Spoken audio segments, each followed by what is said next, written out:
everybody. Welcome to Under the Radar MMA. This is Yoder, out of Lindsay, California. Along the co-host, Juan Nunez. He's a Gracie black belt, coming out of Caracas, Venezuela. What's going on, Juan? This week, we're going to talk about Matt Brown versus Carlos Condit. We're going to cover the Max Holloway fight versus Calvin Kattar. We're going to also cover the fight that happened with Roxanne versus Araujo. And then we're going to go into the move of the week here with Juan Nunez. And then we're going to touch on the Conor Poirier press conference and the Good Fight Foundation. All right, Juan, how's it going this week? Everything is excellent, man. It's always great to catching up with you. And yeah, we're going to definitely describe what's happening at the mixed martial arts world today. Great. Well, let's touch on Matt Brown versus Carlos Condit, a fight I was super excited to watch. I saw it on the prelims. I kind of somehow missed it. And then when I saw it coming up, I got super excited. Big fan of both those fighters over the years. Matt Brown in the fight landed 37 out of 52 strikes. He had 28 significant strikes out of 37 and 1 takedown out of 6. Now compare that, landed 37 out of 52 strikes compared with Carlos Condit, who landed 157 out of 209 strikes. He also got 39 significant strikes out of 88, and he had 2 out of 4 takedown attempts. Got to say, man, I know Matt Brown was a little disappointed with the decision. I kind of agree with him. A 30-27 seemed a bit odd to me, a bit wide. But I got to say, Carlos Condit, I think he threw more punches. He put the pressure on, and he controlled standing. And I think he controlled on the ground as well. Stayed busy, whether he was on the bottom or not. And I don't know. Did you catch the fight, Juan? I did. However, I was concerned the entire time that Matt Brown always is going to be a threat. For whoever is competing against in his weight class, he is very well versed on the Jiu-Jitsu department. He definitely possesses skills, and I thought he was going to did much better from what he did. However, I understand Carlos Condit, besides having a solid striking arsenal, very good on the feet, having good hands. He has like a different left uppercut, and then he always follow up with the cross. Great kicks. I remember he dropped GSP in a championship fight with a head kick. I remember GSP was like he even said I'm not from his own words. He said he mentioned like his head was like American football. And then Carlos Condit, solid striker, well versed in Jiu-Jitsu. I remember he works with a very technical, small Jiu-Jitsu teacher from Brazil, Caio Terra, which he has an academy in San Jose, California. He's just sport Jiu-Jitsu. He never done MMA. However, he is very, very clever doing assistance on the first responders Jiu-Jitsu community going on. Even though he doesn't have MMA, but he can work with a half guard situation and set up different Jiu-Jitsu defense attacks strategies. Yeah, I felt Carlos kept Matt at bay with a lot of combos. He came on pressure, and that kind of wouldn't let Matt sit to get that big elbow or that big shot, although Matt Brown did land some of those, and Carlos took them. Matt Brown had great clinching and some takedown attempts and mixing in the big elbows. Carlos stayed busy on his back, moving his hips and not letting Matt Brown get comfortable enough, and then had some sweeps. I thought I think as the fight went on, we definitely saw that Carlos Condit was the stronger fighter on the ground, although Matt Brown, it was close. And it was funny because Matt Brown initiated the takedowns, kind of giving Carlos Condit, okay, he's getting the better of me standing up. And then going to the ground over and over, I think he realized, okay, Carlos is a problem on the ground. Definitely. For a couple minutes, I thought the control was Carlos Condit. You can, I understand that the level of Jiu-Jitsu, he was even like on the edge. He was through the middle of the round, composed, collected, throwing a few attacks. Even I believe he went for a triangle Yeah, and an armbar. an number. And yeah, Matt Brown, you could see right away he's not an amateur. He has like he understands what jiu-jitsu means. You know, like a posture, Yeah. break the triangle, and then stay with a good posture, and then. He was trying to pass the guard, but yeah, you and I understand that Carlos also is well versed on the jiu-jitsu aspect. Yeah, and speaking more on Matt Brown, he had great clinches. He mixed in knees, but it was kind of overshadowed, I think, by the commentary of the UFC because Carlos Condit was throwing so much volume every time Matt hit something. Carlos come back with a combo, but I felt that he had great knees and his clinches were great. Although Carlos did great to defend it.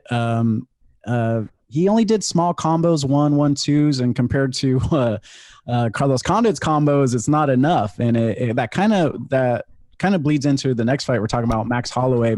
But we'll get to that soon. But I feel like Carlos, his combos are great with knees. He had a beautiful trip. Did you see that trip, Juan? Yeah, I don't remember. I don't understand what you mean, but yeah, that trips are insane. You never expect it, and it happens, But when specific, did you remember when it happened? It was early in the fight. I forget what round it was. I want to say it was second round or third round. But it was funny. DC on the commentary was saying Josh Koscheck used to always get that on him. It's kind of just a surprise. I'm going to butcher the technicality of it because I don't know what it's called or anything. But it's where you throw the leg as you move forward, throw your leg behind their legs, and then use your arm to kind of trip them over your leg. I don't know if that makes any sense to you.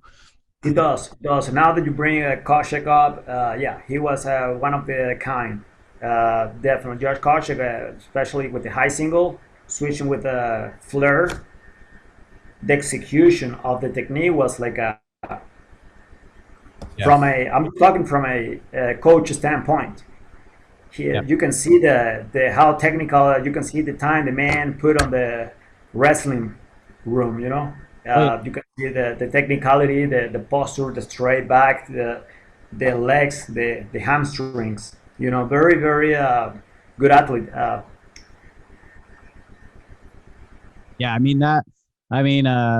It was amazing trip. It was a big highlight for me because it's one of those spectacular kind of Anderson Silva moments. You're like, oh, he's doing something very creative here.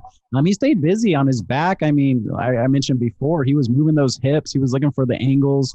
And then he was sweeping, getting on top and staying on top. I thought Carlos Condit's wrestling was pretty good. I know Matt Brown's not a huge wrestler like Koscheck or someone, but just overall had superior grappling. And for me, I enjoyed the match so much, and it was great to see Carlos Condit, who I watched from the WC days, and Matt Brown, who I watched through his Ultimate Fighter days. So I thought it was a great fight and a great performance overall by both guys, but especially Carlos Condit. Excellent. I like it, man. All right, let's move on to Max Holloway versus Calvin Kattar. Now, we did a prediction for this fight. Well, I did a prediction. As Juan, you don't do too many predictions. I was definitely wrong. I gave it to Kattar. I thought he was going to be the new up-and-comer. How dare I go against a Hawaiian scrapper like Max Holloway? Should have learned my lesson knowing BJ Penn, or watching BJ Penn, I should say. But Calvin Kattar, he landed about 134 total strikes out of 284, 133 significant strikes out of 283. Now, as we all heard, all the MMA news, Max Holloway's stunning performance with 447 total strikes of 746, which is a record for the UFC now. And then 445 significant strikes of 744, which is also a record. Just to kind of cover some of Mac's records, Max UFC featherweight victories, he has 7 wins. That is the featherweight record for UFC. He like I mentioned, landed at 445 significant strikes.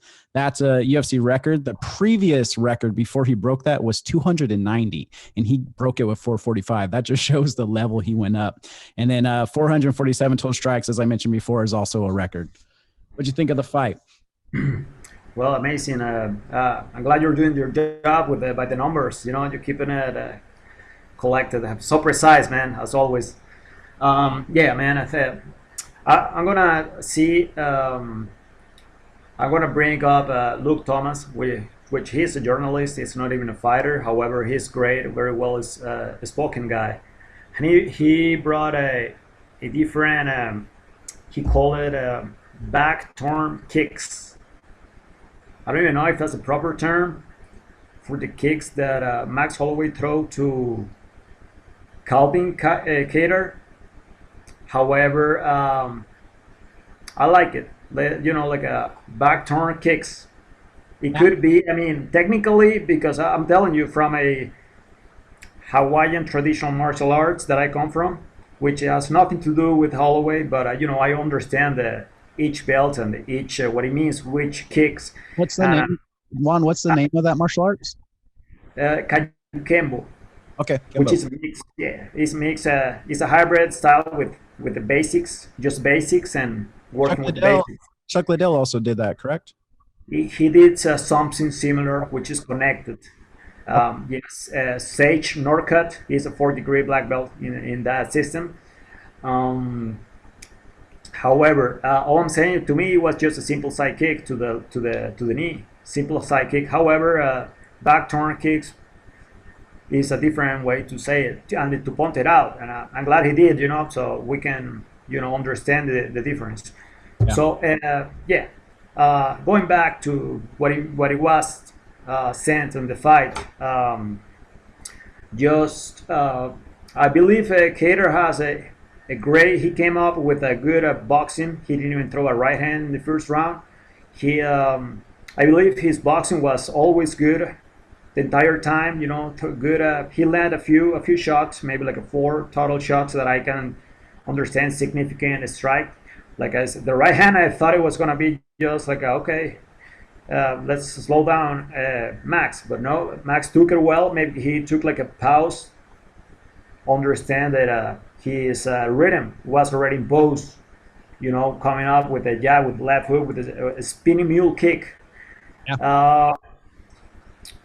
Yeah, and definitely the turn back kicks, the basic side kick from a right 45 stance. You know, the Max had, perhaps he wasn't like a right 45 stance, so you got mean basic side kicks to the legs, and Cater was getting off the bat right there, you know, and defending more. And Cater, how tough is Calvin Cater?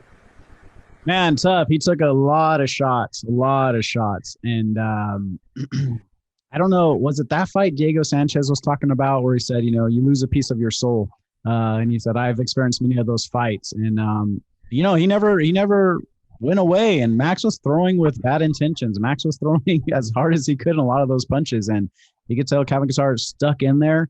I think Calvin Kattar never got in gear. I think Max Holloway didn't allow him to set his feet and really come up with a game plan. I was a little disappointed, you know, not being in the cage with a professional like Kattar, but I was a little disappointed that he didn't change up his game plan throughout the rounds. I figured he seemed to do a similar thing throughout the rounds, although he got a little busier and got some good shots on Max Holloway. It just wasn't enough. You know, it was a great learning experience, I think, for him to fight one of the best featherweights ever, if not the best featherweight ever. Plus, he fought the Max Holloway, the best featherweight ever, during one of his best performances ever. So this is a huge experience for Kattar coming up. I mean, to take this, I'm excited to see what he goes back, make some adjustments, and this fight's only going to improve him. I'm very excited to see Calvin Kattar come back because I think, you know, he could take this two ways. He could take it as a depressing loss and fade away, or he could take this as a huge lesson, which I think he will, and just really add to his arsenal and better be prepared for this and maybe see Max Holloway again down the road. Definitely a professional development course. Yeah. Basic, you know, that's all Calvin needs, you know, moving forward. He understand what he needs to do to win fights at the highest level against really legit contenders, like Jeremy Stevens. Yeah. You want to understand how tough the kid is, you know, and I'm sure they're gonna the UFC management and his team management, they're gonna figure it out. Yeah, I think it's going to be a great learning experience for him. He didn't get knocked out. He didn't get, he took a beating. Don't get me wrong, but he wasn't ragdolled by any chance. He even in I think the fourth, the later rounds, caught some big shots. I think one shot might have rocked Holloway. I'm not 100%, but he connected. When he does connect, it's a problem. Guts, man. I think he showed the world that he's going to stay in there. And, everyone's rooting for Holloway during the fight because of the amazing performance Holloway put on. But you could tell even the UFC commentary was talking about, damn, Qatar could take a punch. And he's a tough guy. He's a tough guy. And so very excited to see his comeback. Max Holloway, excited to see him. I want him to get that title after that performance. I mean, what a performance. Amazing. We'll see how he does in the higher he goes up. But what's next for Max Holloway, and what's next for Calvin Kattar, in your opinion? Excellent. I have to be honest, and what is right is right. It is what it is, but Max Holloway, definitely, he should face the winner between Brian Ortega and Volkanovski. Yes. Calvin Kattar, he could perhaps get a Jair Rodriguez. That would be an interesting matchup. Different styles, and I believe it's going to be just a great battle that different strategies are going to bring up, and we're going to see great, solid boxing and great, hopefully some takedowns in the mix, but we need to see how everything play out. We need to wait a few weeks to figure everything out. Yeah, it's gonna, I really don't know where Calvin Kattar goes. I think Max Holloway, I agree with you, Juan. I think he deserves that title shot. It's going to be interesting. As we recorded this, the Conor McGregor fight hasn't happened yet, but as this will be released, it already happened. But depending on what happens with Conor, depending on what happens with Michael Chandler, Conor's known to skip the line. I hope he doesn't. Who knows? It could be a fight with Dan Hooker, Conor, or Conor and Chandler. Who knows? Or even Poirier in the mix. So interesting to see what happens. Man, 155 is an exciting division to watch right now. There's so many big players. It's exciting. I think it's one of the best divisions out right now. Definitely. Yeah, like we talked the last chapter. I have a strong connection with the lightweight division. Through my career, my whole career, and it's so simple to make the difference, when we talk about it. Talking about the 155, there is so much competition, so much talent, and it's gonna just be more competitive. Yeah, I agree.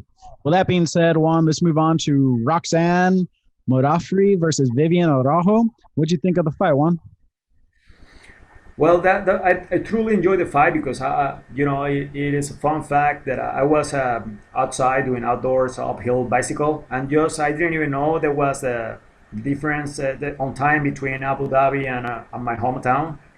I just went from the uphill a few, maybe like less than 45 minutes, and then when I get back, I just grab some water, and then I turned the TV, and she was right there. Roxanne was ready to compete against the Brazilian lady, the athlete. She is Viviane Araujo. I didn't even know who was her, but I definitely knew who was Roxanne. Yeah, we know her. She's a veteran in the game, very skillful. She had an amazing wins, and she's been there for a minute. Yeah, starting the Ultimate Fighter, right? She started Ultimate Fighters with the females. I don't even know who was the coaches. Perhaps. Under Rousey, Misha Tate, perhaps. That's what it was. That's what it was, and it was. She didn't excel at her best. However, she definitely hold her own. She's still doing business with the UFC, and it wasn't her best fight. I believe she was a little bit slow from what she can bring. I mean, I believe her jab was a little bit better. The stiff jab. Like a pump the jab and boom, boom, move out of the way. And I believe she could have seen the takedowns coming a little bit more clear, Yeah, I thought her stand-up improved a lot. She's always got that good ground game. I agree, a bit slow. I've always kind of felt that about her, that just not quite as fast as some of her competitors. But Araujo had a great jab as well, great low jab. She looked strong. I think she was stronger than Roxanne. She dropped her in the first, I think it was an overhand left, if I'm not mistaken. And then Araujo had some great takedowns round 2 and 3. I believe Roxanne got a good takedown around 3, but Araujo was just so strong. She stood right back up. And the thing about Roxanne, she's never going to give up. Kind of like we mentioned about Qatar. She was game. She stayed in there, and she stayed ready to win. But I just felt that Roxanne was too strong, too fast for her. And she's also, I believe, Araujo, or not Roxanne, sorry. Araujo was too strong, too fast for her. And I believe Viviane Araujo is a black belt in Jiu-Jitsu as well. So when Roxanne got it to the ground, I believe Araujo was capable of defending all that. I didn't even understand the commentator. I mean, I only get to see it in Spanish. I have some guys, I believe they're from Argentina, and I don't understand well what they mean, but they were talking about the Brazilian chick, like she was like in a pedestal. I was a little bit like concerned about it. Like they were saying she has multiple times jiu-jitsu accomplishments. She has so much, but then I see like she's only like early 20s. So how could she accomplish so much in such a little time? And I don't know, maybe she's probably the guys were talking about her whole career. She's Brazilian. She popped out of her mom's womb in a gi. That's probably what it was. All right, Juan. Well, that being said, let's move on to the fight of the week. First thing first, Jay. The technique of the week probably start differently. Start in the fireman throw, and then right away we do like a triangle drill with an armbar. Similar that Dustin Poirier executed to Max Holloway the first time they met. However, this is just a drill. It's technically just executing, warming up before I start doing the situation jiu-jitsu. It's sad to see. We need to be always honest with our students. I always tell them this is not a move to do on the street. This is technically doing like a jiu-jitsu sports. Well, if you're so well versed, you probably could hit it in an MMA fight. If it's there for you, you take it. Simple. Do you have any questions about it? Yeah, is that now I'm going to go back to my WWF or WWE now days. Is that a fireman's carry you get to get him on the ground? It is. And like I said before, it's just like before getting like a live training situation. I truly recommend it to beginners. They could warm up properly by doing just wrestling shots. Be gentle. I mean, you don't have to be rough with your adversary, with your training partner in this case. That way you can have excellent workout, bring out the best out of you. Now, another question I have on is it looks like when you get the fireman's carry to the ground, it looks like you have your hand on the tricep and you hold his tricep. You hold his tricep the whole time. Then you adjust your foot and switch to the armbar. Is that correct? That's exactly what it is. And we need to at the half of the combination, we have to hold the tricep just because if he's experienced grappler, he could probably hide his arm a little bit and then avoid the armbar, before throwing the triangle. If you know what I'm saying. Yeah, for sure. And I think it's great that you have these, Juan. I think for all levels, you're a high level black belt, but it's great, even a white belt. And I think maybe speaking from not as an experienced jiu-jitsu guy as yourself, can you explain kind of the importance of the thumb location when you're trying to get the armbar? Definitely. Yeah, because you can see my two knees are posed on the grappling mat, and then my feet is facing down, and then it gives me like a tripod posture, and then it's clever to have the right leverage to execute the armbar. You know, if I'm on bottom, it is much better to do the triangle. But if I kind of stay on top like that, it's like I just do the armbar, which is a simple submission, and it's so clear what we're doing right there. You know, it's jiu-jitsu, no-gi, grappling. You know, catch wrestling perhaps. And I think there might have been a little bit of confusion on the question. I meant more like when you grab his arm for the armbar, how you want your opponent's thumb, like how that directs the angle of the elbow, correct? Oh, I understand. Yeah, definitely. His pinky on your chest, probably thumb definitely pointing outside. And that has to do with the angle of the elbow, right? Because wherever the thumb is, the elbow will kind of follow. Mm-hmm. That's definitely a great question, and it's exactly what it is. You know, by having his pinky right on my chest, it is the perfect hold of the. Perhaps you could utilize the keep his wrist and the pinky right on your chest with probably both hands, and then the technique is gonna be just right there for you. Awesome. Yeah, I know. When you're getting taught a white belt armbar, a lot of little details are the most important thing, especially when you want a submission so bad. But if you don't get those little techniques, you won't ever get a submission. But I remember one is, you're kind of on him with the triangle, but if you're falling back, is make sure that thumb's kind of towards the ceiling, because that will make sure the elbow's in place to be in the proper angle to cause the most damage and pain. But this is great, Juan. I'd love to, I've never tried a fireman's carry. What's your breakdown on that? Definitely, I would rather be this defensive before even trying. Let your partner get an underhook on you. If your partner get an underhook on you, you could close distance, right? By trapping his arm with an overhook. That's what we are going to do right now, an overhook. And then off the overhook, usually if it's a wrestling match or perhaps a jiu-jitsu match, he's going to just come forward. And then just like walking forward, you time it right, and then you execute the technique, And by executing, so once you get that overhook, you're throwing your other arm between his legs and getting your head kind of towards his hip? Exactly. It could be like a high crotch, fireman. The difference is a high crotch, usually we're going to switch to do the flare instead of completing the regular fireman throw. Awesome. When one other question for you, Juan, is when you're on top and you're locking the triangle, do you always readjust your foot? I know that's pretty normal with standard triangles from the bottom, but it's the same at the top. You always go for that foot and readjust? It's always good to do your own adjustment.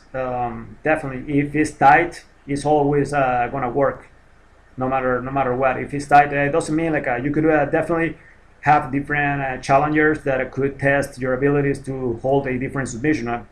I'm not arguing. I don't bring an argument on that. However, if we hold each different technique, movement, each step just right how it have to be, so tight, and then execute a basic armbar. Awesome. And now when you're on top of him and you get that triangle locked in, you readjust your foot, it's locked in pretty good.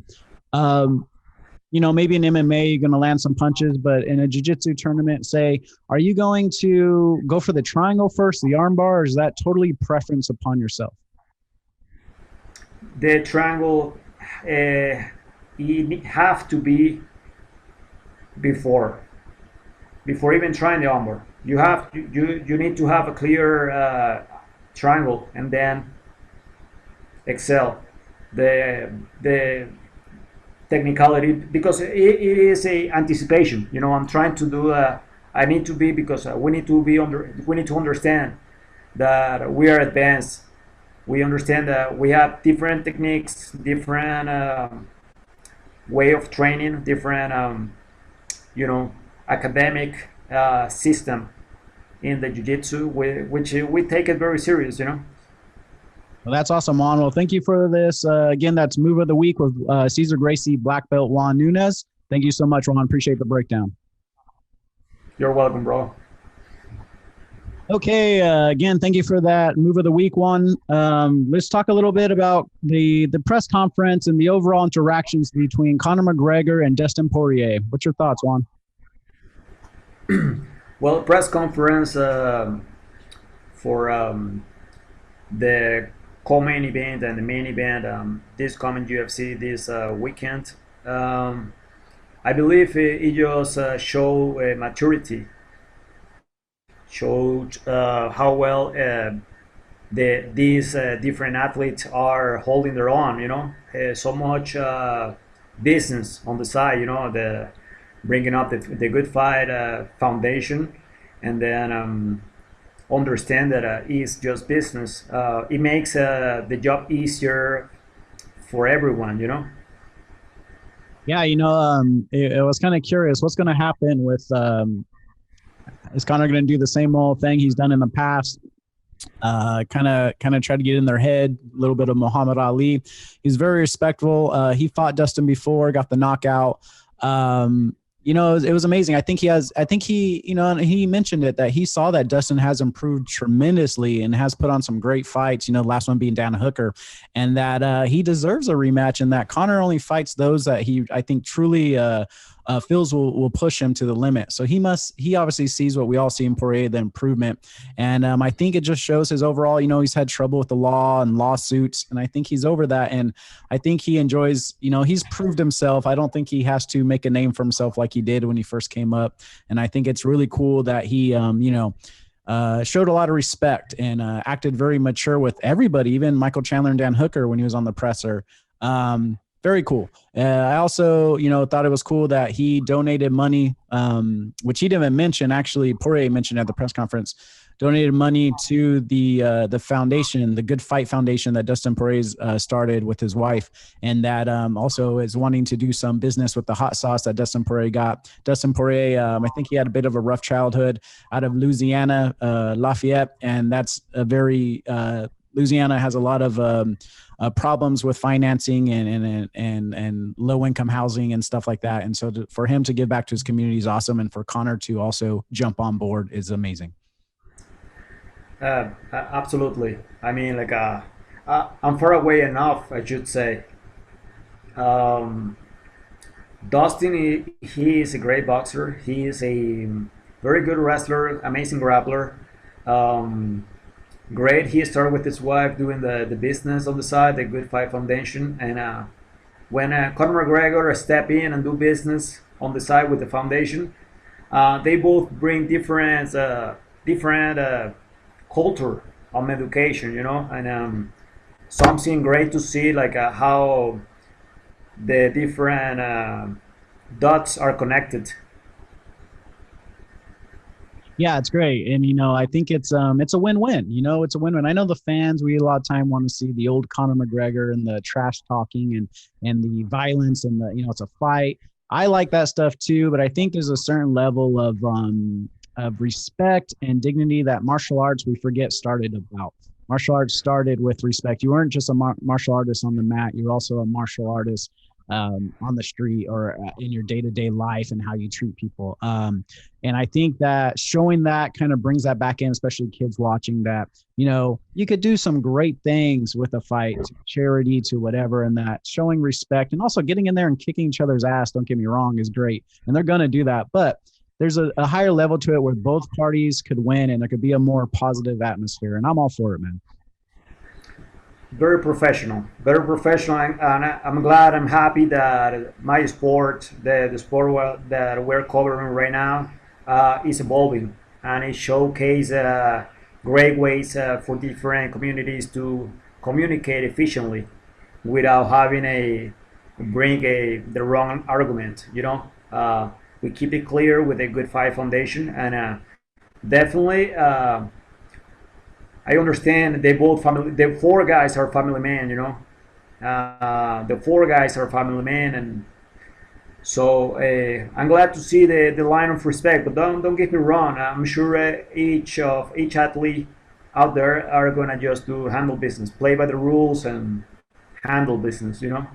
Yeah, and don't. Yeah, I agree. Don't get it wrong. The positivity is not going to be lost in the cage because, as you see in the weigh-ins with Connor and Poirier, that they had their game faces on. Connor got his stance ready, and you could see the intensity, like the adrenaline pumping. And so you don't. I don't think. I think you could separate that. You don't have to be so negative and then do that in the fight. You could be positive and then also get super pumped in the fight. And as the great Mike Tyson says, you know, like.